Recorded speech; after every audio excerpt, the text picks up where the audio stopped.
Lama dah.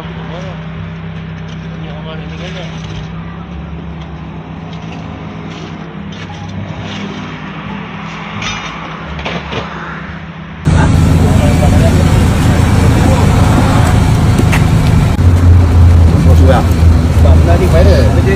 Wedding viral. Apa motif yang letak itu kalimah Allah dengan Muhammad dalam tokong tu kita mau tahu ya. Apa pasal?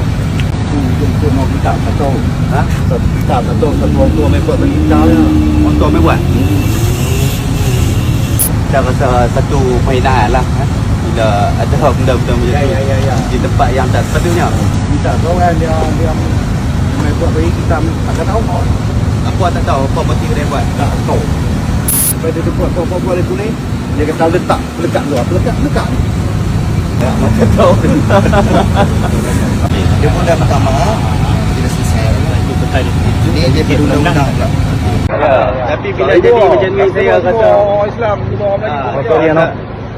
Sorry ke semua. Kan buat video lah, kita buat video Uncle buat mohon maaf kepada semua seluruh Islam.